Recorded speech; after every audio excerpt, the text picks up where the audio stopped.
नागपूर सध्या स्मार्ट सिटीच्या दिशेने वाटचाल करते।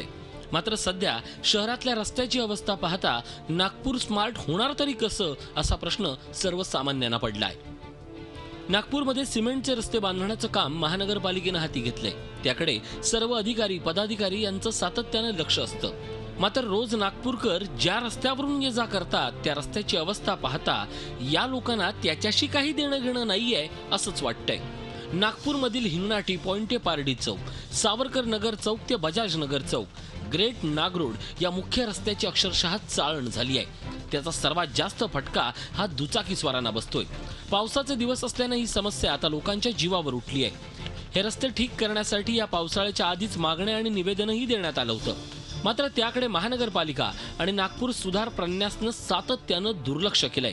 त्यामुळे शहरातील एकही रस्ता वाहन चालवण्यास योग्य राहिलेला नाहीये। तर परिस्थिती गंभीर आहे। ठिकठिकाणी खड्डे पडलेले आहे, गिट्टी वर आलेली आहे, डांबराचा पत्ता नाही। अशा स्थितीत दुचाकी स्वार आपले गाडीने रोज ये जा करतात। अशा स्थितीमध्ये अनेकदा रस्त्यावर पाणी साचतं, त्याच्यामध्ये खड्डा किती खोल आहे याचीही कल्पना येत नाही।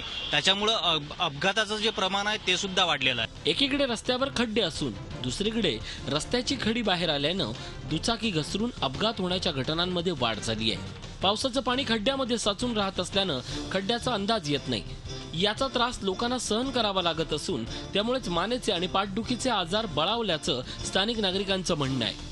रस्त्यांवरील खड्डे शहरातील नागरिकांसाठी एक डोकेदुखी ठरला आहे, पण महापालिका प्रशासन पूर्णपणे दुर्लक्ष केलं। एकीकडे मेट्रो सिटी म्हणून नागपूर शहराची ओळख निर्माण होत आहे, पण दुसरीकडे शहरातील रस्त्यांची स्थिती पाहता हे केवळ दिवसा स्वप्न आहे असं स्थिती आहे। जिथले रस्ते विकसित होतात त्या ठिकाणी विकास झपाट्यानं होतो असं म्हणतात।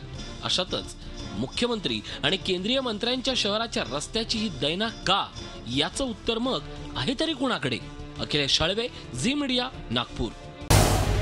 झी 24 तास रहा एक पाऊल पुढे।